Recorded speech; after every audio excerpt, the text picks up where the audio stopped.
Today we're having an omelette with cheese, spinach, and jalapeños. Hi! Breakfast is very important, but having an easy, nutritious, and delicious breakfast is much more important. I'm having 4 egg whites. I always put a little bit of salt for volume, and we beat them up. Now we add an egg yolk, San Marcos jalapeno to taste. We beat them up. To make it healthier, we're using oil spray.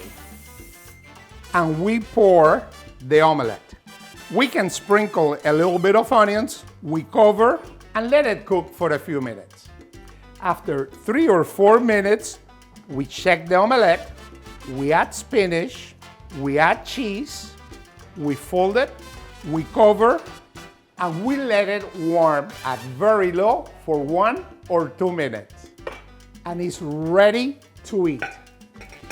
What a quick, delicious, inexpensive, nutritious dish. Hi!